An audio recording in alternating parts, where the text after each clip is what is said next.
पवित्र आत्मा के नाम पर आमीन। शांति का राजा चैनल के प्रिय दर्शकों, आप सभी का स्वागत है। आज हम साधारण काल के 27वें रविवार के सुसमाचार और पाठों पर मनन चिंतन करेंगे। आज का सुसमाचार संत मत्ती के अनुसार सुसमाचार के 21वें पाठ पद संख्याएं 33 से 44 तक लिया गया है और इस पाठ में हम हिंसक असामियों के दृष्टांत के विषय में सुनेंगे। सुसमाचार पाठ का जो संदर्भ है वो एक क्रम की ओर इशारा करता है और क्रम ये है कि इस सुसमाचार दृष्टांत के पहले एक और दृष्टांत है, दो पुत्रों का दृष्टांत, जिस पर हमने पिछले रविवार मनन चिंतन किया था। और उसके पहले प्रभु यीशु यरूशलेम के मंदिर में जाते हैं, वहां प्रभु प्रवचन और शिक्षा देते हैं और वहीं महायाजक और नेता जो प्रभु यीशु से ईर्ष्या रखते थे, प्रभु यीशु की लोकप्रियता को देखकर भयभीत थे, वे प्रभु यीशु से प्रश्न पूछते हैं और उस प्रश्न के दो भाग हैं कि प्रभु यीशु किस अधिकार से शिक्षा दे रहे थे और प्रभु यीशु को अधिकार किसने दिया।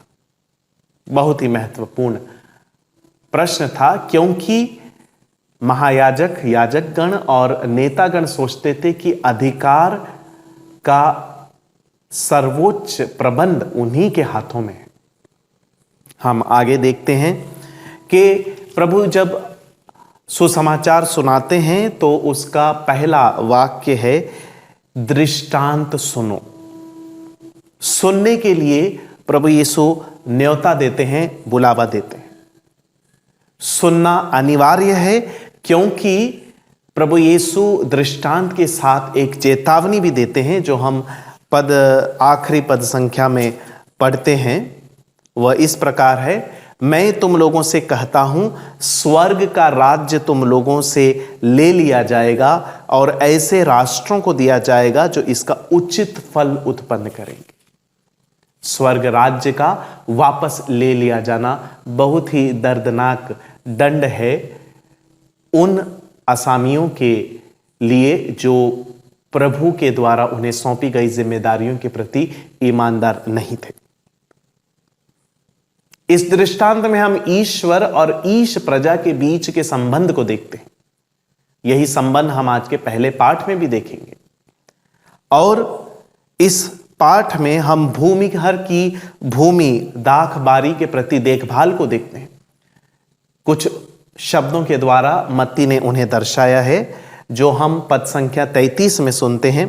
दाख बारी लगवाई, घेरा बनवाया, रस का कुंड बनवाया और पक्का मचान बनवाया।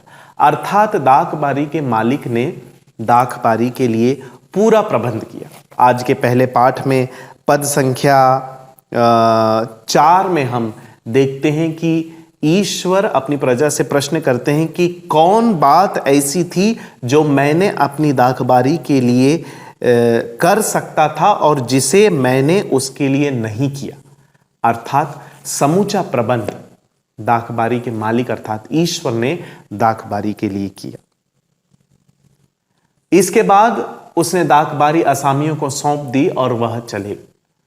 उचित समय पर उसने फसल का हिस्सा वसूलने का प्रयास किया। पद संख्याएं 34 से 36 तक हम इसे देखते हैं। 2 बार उसने अपने नौकरों को भेजा फसल का हिस्सा लेने के लिए, लेकिन उनके साथ हिंसा की गई और हिंसा को दर्शाने वाले शब्द हैं, उन्हें मारा पीटा गया, उनकी हत्या की गई और पत्थरों से उन्हें मार दिया गया। यदि हम इज़राइल के इतिहास में जाएंगे तो यिर्मयाह के ग्रंथ 26 पाठ पद संख्या 23 में हम देखते हैं कि उरिया नबी को तलवार से मारा गया। यिर्मयाह के ही ग्रंथ के अध्याय 20 पद संख्या 2 में हम देखते हैं कि यिर्मयाह को पीटा गया। और इतिहास के दूसरे ग्रंथ के 24वें अध्याय 21वीं पद संख्या में हम देखते हैं कि जकरिया नबी को पत्थरों से मार दिया गया, वो भी मंदिर के प्रांगण में। तो इस तरह से हम देखते हैं कि ईश्वर के सेवकों के साथ क्या व्यवहार किया गया, उनका हश्र क्या हुआ। सुसमाचार के दृष्टांत में हम आगे देखते हैं कि अंत में उसने अपने पुत्र को भेजा। पद संख्या 37 में हम सुनते हैं अंत में एक ईश शास्त्रीय भाषा में गहरा मतलब रखता है।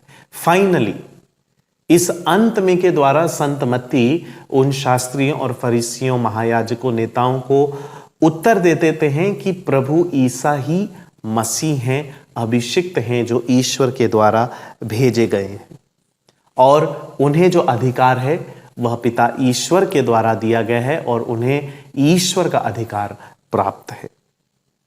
इस तरह से ईसा की मृत्यु के बारे में भी हम पता कर सकते हैं। इस दृष्टांत में दाख बारी से बाहर उन्हें मार डाला गया, क्रूस पर उन्हें चढ़ा दिया गया। हम सब जानते हैं और सुनते हैं। इस दृष्टांत में हम पढ़ेंगे पद संख्या 38 में कि दाखबारी के जो आसामी थे, उनके विद्रोह की पराकाष्ठा ये थी कि उन्होंने किया, यह तो उत्तराधिकारी है, चलो हम इसे मार डालें और इसकी विरासत पर कब्जा कर लें। परिणाम, दाखबारी का प्रबंध दूसरों को सौंप दिया गया।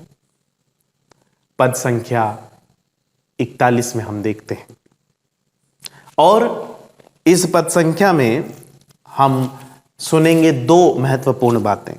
ऐसे राष्ट्रों को दिया जाएगा जो उचित फल उत्पन्न करेंगे, समय पर उचित फल उत्पन्न करेंगे। समय पर अर्थात टाइमली, उचित फल अर्थात जो ईश्वर राज्य के लिए फल उत्पन्न करेंगे। प्रिय भाई और बहनों, दाखबारी का यह दृष्टांत हमारे लिए व्यक्तिगत और सामूहिक रूप से एक कलीसिया के रूप में एक आईना है, जिसमें हम अपने व्यक्तिगत और कलीसियाई सामूहिक आध्यात्मिकता और क्रियाकलापों का दर्पण देख सकते हैं। संत पापा फ्रांसिस ने बीते दिनों 4 अक्टूबर 2023 को धर्म सभा के शुभारंभ के अवसर पर जो संदेश दिया, वो प्रभु यीशु के सुसमाचार के इन्हीं शब्दों सुनने की ओर इंगित करता है। संत पापा फ्रांसिस के शब्द हैं, धर्म सभा की प्राथमिकता एक ऐसी कलीसिया के लिए है जो ईश्वर पर पुनः ध्यान केंद्रित करे। Church that refocuses on God. कलीसिया जो मानवता पर करुणामय नयनों से देखे। एक ऐसी कलीसिया, the church that looks on humanity with the eyes of mercy. संत पापा फ्रांसिस कहते हैं, कलीसिया जो भातृभाव और एकता से संपन्न हो। A church that is full of fraternity and unity. कलीसिया जो सुने और संवाद करे। Church that listens and dialogues. कलीसिया जो आशीर्वाद दे और प्रोत्साहित करे। A church that blesses and encourages. जो ईश्वर की खोज में हैं उनकी सहायता करे। A church that helps those who seek God. जो एकांत प्रिय हैं उन्हें जगाए। अ church that stairs up the indifferent. विश्वास की सुंदरता की ओर मार्ग अग्रसर करे। A church that makes way towards the beauty of faith. कलीसिया जिसका केंद्र ईश्वर हो। A church whose centre is God. जो आंतरिक विभाजन और बाह्य कठोर आचरण से मुक्त हो। A church that is free from internal division and externally does not deals harshly. यीशु ऐसी कलीसिया, ऐसी दुल्हन चाहते हैं। Jesus wants to see such a church, such a bride. ये संत पापा फ्रांसिस के शब्द थे। आइए प्रिय भाई और बहनों, हम ईसायस नबी के 5वें अध्याय के 4 पद संख्या, जो आज का पहले पाठ में से, उस पर विचार करें। ऐसी कौन सी बात थी जो मैं अपनी दाखबारी के लिए कर सकता था और जिसे मैंने उसके लिए नहीं किया। प्रभु हमारी दशा को, कलीसिया को हमको देखकर यह कहते हैं। प्रभु ने समूचा प्रबंध हम लोगों के लिए किया है। और इसीलिए संत पौलुस के जो शब्द हैं आज के दूसरे पाठ में, फिलिपियों के नाम, उस पर हमें विचार करने की आवश्यकता है। पद संख्या 5 में संत पौलुस कहते हैं प्रभु निकट है। पद संख्या 6 में संत पौलुस आग्रह करते हैं प्रार्थना करें। पद संख्या 7 में संत पौलुस कहते हैं कि ईश्वर की शांति आपके हृदयों और आपके विचारों को ईसा मसीह में सुरक्षित रखे। आइए हम प्रभु की खोज में निकल चले। और यह कलीसिया जिसके ऊपर धर्म सभा चल रही है, कौन है? ये कलीसिया मैं हूं, आप हैं और हम हैं। तो आइए प्रिय भाइयों बहनों, हम इस बात को समझें कि सभी व्यक्तियों को नवीनीकरण की आवश्यकता है और ईश राज्य के लिए फल उत्पन्न करना अनिवार्य है। और प्रभु पवित्र आत्मा के द्वारा मुझे, आपको, हमको अर्थात कलीसिया को बुला रहे हैं फल उत्पन्न करने के लिए। किस तरह से? सुनती हुई कलीसिया, लिसनिंग चर्च बनते हुए। हमें सुनने की जरूरत है, ईश्वर को सुनने की जरूरत है, अपने पड़ोसियों को सुनने की जरूरत है, इस संसार और पर्यावरण को सुनने की जरूरत है। तो आइए आज यदि ईश्वर की वाणी हमें सुनाई पड़े तो हम अपने हृदय को कठोर ना बनाएं। परम प्रसाद ग्रहण करके हम आज शुद्ध मन से कलीसिया के लिए प्रार्थना करें, जो धर्माध्यक्ष गण रोम नगर में सुनती हुई कलीसिया के विषय में परामर्श और संवाद में एकत्रित हैं, उन्हें पवित्र आत्मा का प्रेरणा प्राप्त हो। साथ ही साथ हम लोग भी पवित्र आत्मा के द्वारा प्रेरित हों कि हम प्रभु यीशु को पहचान सकें अपना मुक्तिदाता और उद्धारकर्ता के रूप में, और उस प्रभु की आवाज हम एक दूसरे में सुने। विशेष रूप से भाइयों बहनों, हम प्रार्थना करें हमारे इस अशांत संसार के लिए, इज़राइल और फिलिस्तीन के बीच शांति के लिए, मणिपुर में शांति के लिए, और हमारे देश की सिक्किम और उत्तर पूर्व के राज्यों में जहां अतिवृष्टि, बरसात अत्यधिक हो रही है, जनजीवन अस्त व्यस्त हो रहा है, उन लोगों के लिए हम प्रार्थना करें। प्रभु का वचन सुने और पढ़े जाने के द्वारा हमें आशीर्वाद प्राप्त हो। धन्यवाद।